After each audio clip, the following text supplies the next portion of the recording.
চিনির পরিবর্তে মধু খান, মোটা হবেন না। দুধ আমাদের হাড় মজবুত করে। আমরা মানুষেরা নিজেদের ব্রেনের শুধুমাত্র 10% ব্যবহার করি।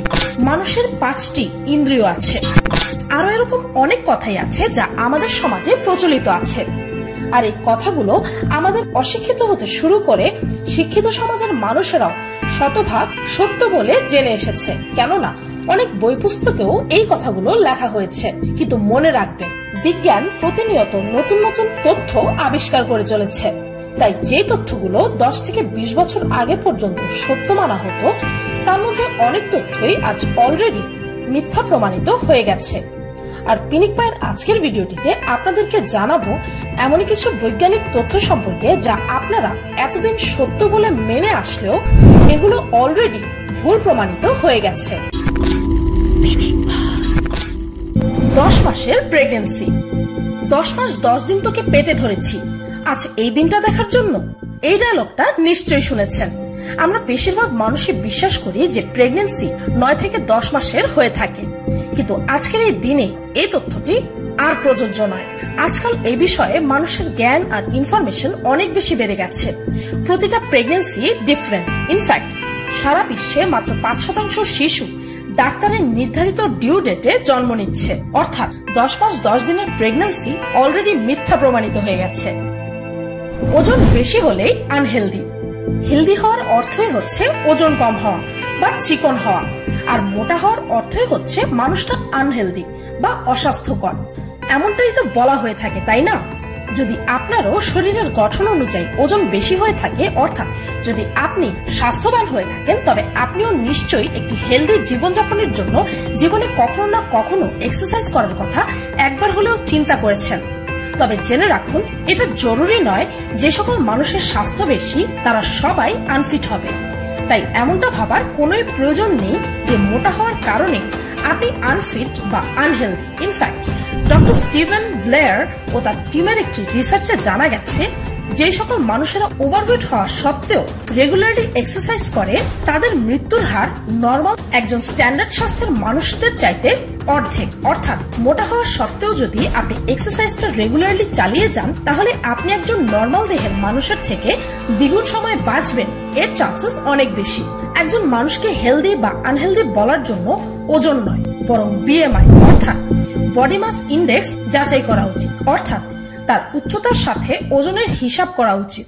তাই কম কম খাওয়ার চিন্তা না করে এক্সারসাইজটা চালিয়ে যান। মধু চিনির চাইতে বেশি ভালো।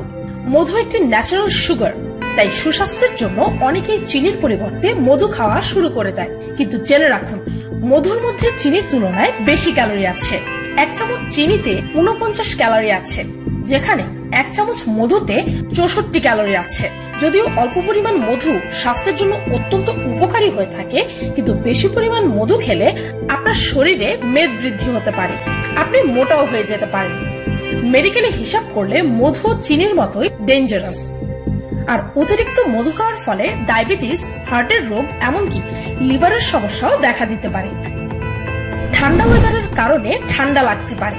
শীতের দিনে ঠান্ডা ওয়েদারের কারণে সর্দি বা ঠান্ডা লেগে যাবে, এই কথাটা আপনার মা বা দাদি আপনাকে নিশ্চয়ই কখনো না কখনো বলেইছে, আর আপনিও তা আজ পর্যন্ত বিশ্বাস করে এসেছেন। কিন্তু বাস্তবে ঠান্ডা আবহাওয়ার কারণে নয়, বরং বিভিন্ন ধরনের ভাইরাসের কারণে আপনার ঠান্ডা বা সর্দি হয়। এখন নিশ্চয়ই ভাবছেন, তাহলে শীতকালে আমাদের সর্দি কাশি বেশি হয় কেন? তাই তো, এর আসল কারণ হচ্ছে শীতকালে আমরা বেশিরভাগ সময় বাড়ির ভেতরে কাটাই, বাইরে যাই খুব কম, আর এর কারণে ভাইরাস সহজেই ছড়াতে পারে। তাছাড়াও বর্ষাকাল, বসন্ত ও শরৎকালে যখন বাতাসে আর্দ্রতা বেশি থাকে, তখন রোগ জীবাণু বেশি ছড়ায়।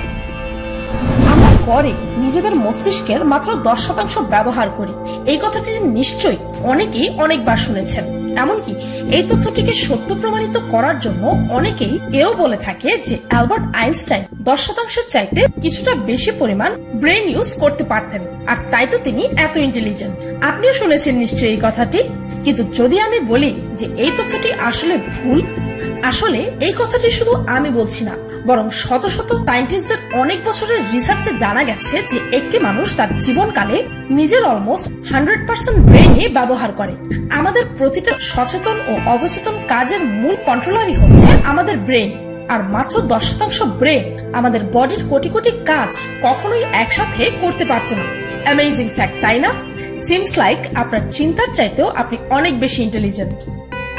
রাতে খাবার খেলে মোটা হয়ে যাবেন, সকালের নাস্তা খাবেন রাজার মতো প্রাণ ভরে, দুপুরের খাবার তার থেকে একটু কমিয়ে খাবেন, আর রাতের খাবারটা হালকা পাতলা খাবেন। কেননা রাতে ভারী খাবার খেলে স্বাস্থ্য বেড়ে যাবে।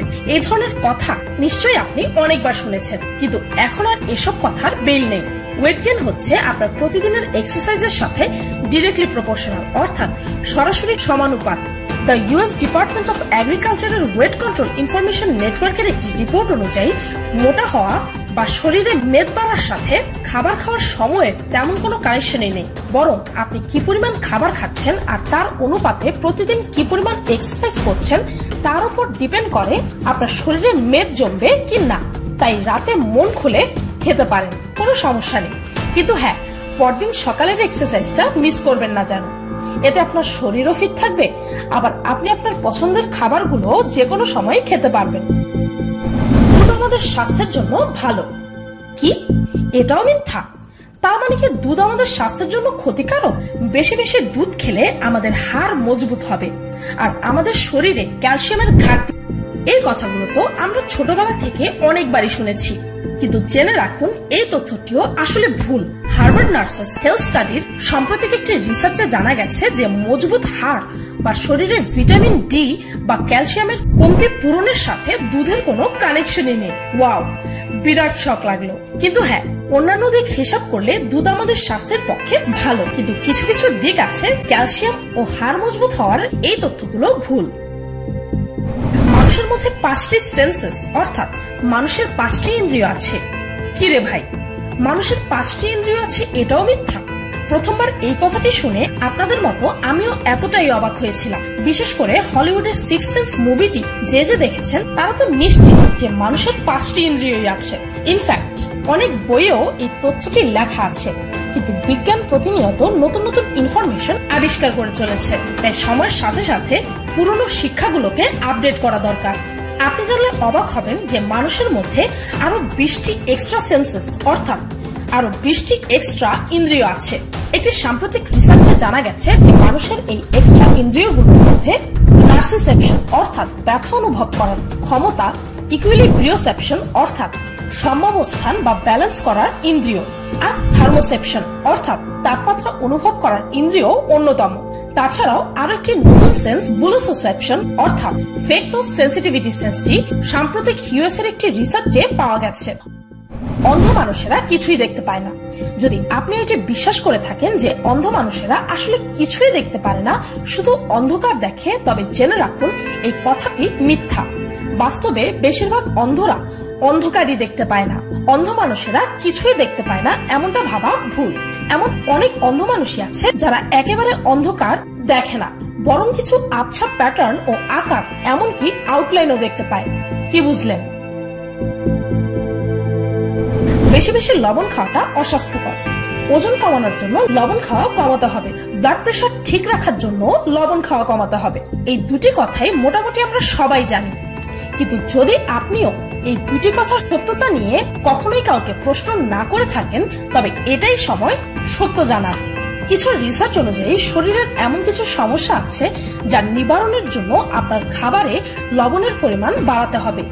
আপনি জানলে অবাক হবেন যে খাবারের লবণের মাত্রা অনেক কম হওয়ার ফলে ডায়াবেটিস হওয়ার চান্সেস বেড়ে যায়। তাছাড়াও কম লবণ খেলে আপনার শরীরে চর্বি বেড়ে যায়, এমনকি শরীরের যৌন উত্তেজনাও কমে যায়। তাই নেক্সট টাইম পরিমাণ মতো লবণ খেতে কখনোই ভয় পাবেন না। তবে হ্যাঁ, অতিরিক্ত খেয়ে ফেলবেন না যেন, কেননা পরিমাণ বা প্রয়োজনের চাইতে বেশি যে কোনো জিনিসই খারাপ। তো এই ছিল এমন কিছু ডাক্তারি বিষয়ক মিথ্যা যা আমরা সবাই এতদিন সত্য বলে মেনে এসেছি। ভিডিওটি এই পর্যন্তই। ভিডিওটি ভালো লাগলে একটি লাইক দিতে ভুলবেন না, আর যদি এই ধরনের ভিডিও আরো দেখতে চান তবে কমেন্টে জানাতে ভুলবেন না যেন। আর আমার চ্যানেলটিকে সাবস্ক্রাইব করুন প্রতিদিন এমন সব অদ্ভুত ও মজার সব ভিডিও দেখতে। আমি ফাল্গুনী, আজকের মতো এই পর্যন্তই। দেখা হচ্ছে পরের ভিডিওতে।